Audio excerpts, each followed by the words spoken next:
नमस्ते प्यारे बच्चों, मैं ज्योति जीपीएस कोंड करनाल जिले में कार्य करती हूँ। तो प्यारे बच्चों, आज हम कक्षा तीसरी में हिंदी में पाठ नंबर 4 मीठे बोल, जो कि एक कविता है, इस कविता को हम अच्छी तरह से समझेंगे। तो आपकी इस कविता का क्या नाम है? मीठे बोल। और इस कविता को किसने लिखा है? ये देखिए, यहाँ पर इसको लिखने वाले कवि का नाम लिखा हुआ है और इस कवि का नाम है सोहन लाल द्विवेदी। क्या नाम है? सोहन लाल द्विवेदी। और आपको कविता का नाम तो याद हो गया, मीठे बोल। आपसे पूछा जाए मीठे बोल कविता के कवि का नाम क्या है, तो आप क्या बताएंगे? सोहन लाल द्विवेदी। अब हम कविता को पढ़ना शुरू करते हैं। मीठा होता खस्ता खाजा, मीठा होता हलवा ताजा, मीठे होते गट्टे गोल, सबसे मीठे मीठे बोल। तो ये आपको ऐसे सुर में भी बोलना है इस कविता को, और इसका अर्थ अब आपने अच्छी तरह से समझना है। मीठा होता खस्ता खाजा। अब इन पंक्तियों में कवि क्या कहता है? इन पंक्तियों में कवि कहता है कि खस्ता खाजा, खस्ता मीन भुरभुरा, और खाजा जो है एक प्रकार की मिठाई का नाम है। अब यहाँ पर चित्र देखिए, इस चित्र में आपको ये खाजा दिखाई दे रहा है। ठीक, ये है एक प्रकार की मिठाई है। मीठा होता खस्ता खाजा। इन पंक्तियों में कवि क्या कहता है कि जो भुरभुरा खाजा होता है वो मीठा होता है, और मीठा होता हलवा ताजा। हलवा तो आप सबने खाया हुआ है, और अब हलवा शब्द सुन के आपके मुंह में पानी भी आ गया होगा। तो ठीक है बच्चों, इस कविता को सुनने के बाद अपनी मम्मी से हलवा जरूर बनवाना। मीठा होता हलवा ताजा। ताजा मतलब जो उसी समय बनाया जाता है, बिल्कुल तुरंत उसी समय बनाया जाता है। तो मीठा होता हलवा ताजा। हलवा भी जो उसी समय बनाया जाता है वो भी मीठा होता है। मीठे होते गट्टे गोल। अब ये देखिए, हलवा तो आपने यहाँ देख लिया, ये भी चित्र में। ये क्या था? खाजा, ये हलवा, और ये है गट्टे। इसको क्या बोलते हैं? गट्टे। और ये कैसे हैं? गोल गोल। गट्टे क्या होते हैं? एक प्रकार की मिठाई का नाम है, और वो चने के आटे से बनती है। किससे बनती है? चने के आटे से। तो अब आगे कवि क्या कहता है कि चने के आटे से बने हुए जो गोल गोल गट्टे होते हैं वो भी मीठे होते हैं, पर सबसे मीठे मीठे बोल। परंतु इन सभी मिठाइयों से ऊपर मनुष्य के बोल होते हैं। बोल यानी मनुष्य की बोली होती है, मनुष्य की वाणी होती है, और इसलिए कवि कहता है कि मनुष्य को हमेशा सबसे मीठा बोलना चाहिए। तो आगे देखिए, मीठे होते आम निराले, मीठे होते जामुन काले, मीठे होते गन्ने गोल, सबसे मीठे मीठे बोल। अब यहाँ पर चित्र आपको दिखाई दे रहा है। इस चित्र में देखिए, ये क्या है? आम। आम तो सबने देखे हुए हैं ना, और खाए भी हुए हैं, मीठे मीठे होते हैं ना। और उसके बाद गन्ना भी आप सबने खाया है, गन्ना भी मीठा होता है। और काले काले जामुन भी आप सबने खाए हैं, ये भी बड़े मीठे मीठे होते हैं ना। तो अब हम इसका अर्थ समझते हैं।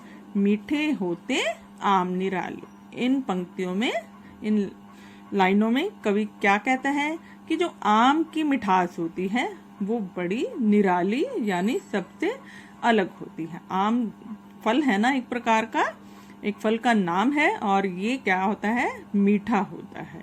मीठे होते जामुन काले, और जो काले काले जामुन होते हैं वो भी मीठे होते हैं। मीठे होते गन्ने गोल, और गन्ने तो आपने गोल गोल खाए हुए हैं। गोल गोल गन्ने भी बहुत मीठे होते हैं, उनके अंदर भी बहुत मिठास होती है।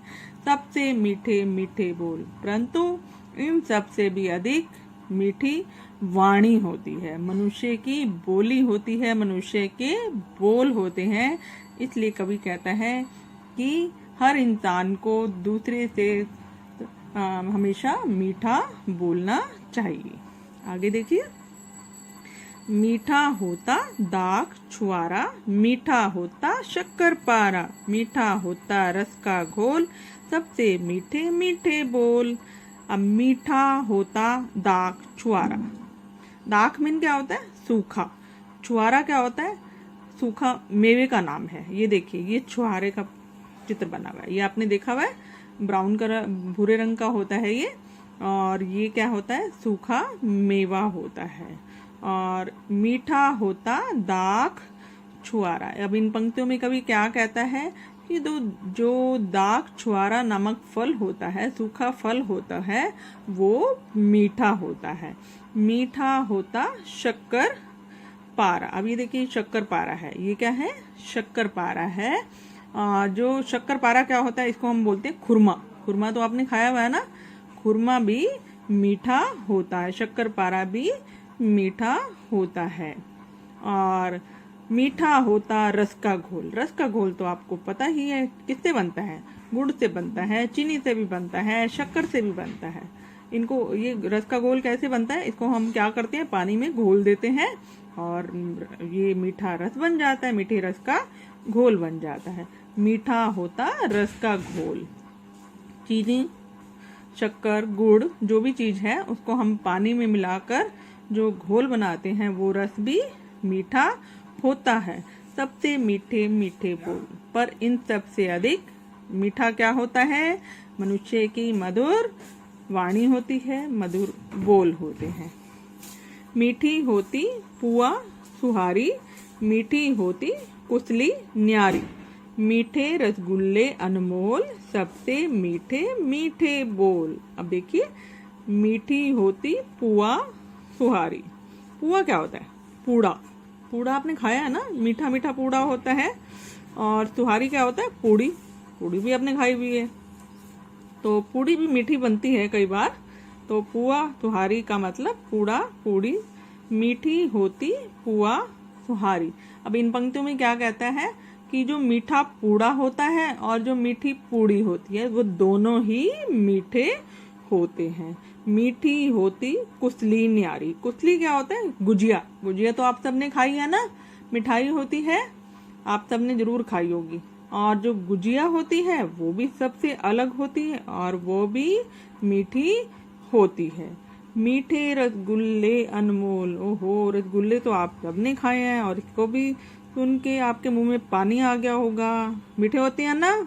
बिल्कुल सही, मीठे रसगुल्ले अनमोल। और जो कीमती रसगुल्ला होता है, अनमोल का मतलब कीमती रसगुल्ला होता है, वो भी मीठा होता है। सबसे मीठे मीठे बोल, पर इन सब से भी मीठा क्या होता है? मीठे बोल, यानी मधुर वाणी होती है। किसकी? इंसान की, मनुष्य की मीठी वाणी होती है। तो बच्चों, इस कविता से आपने क्या सीखा? इस संसार में इतनी सारी मीठी चीजें हैं, लेकिन उन सब से भी ऊपर क्या है? मनुष्य की वाणी है। अर्थात हर मनुष्य को सबके साथ मीठा बोलना चाहिए। तो बच्चों, इसी वीडियो में हम इस कविता को हमने अच्छी तरह से समझ लिया है। आप इसे फिर से देखिए, सुनिए, समझिए और इसके बाद इसके हम आगे के अभ्यास को करेंगे। धन्यवाद।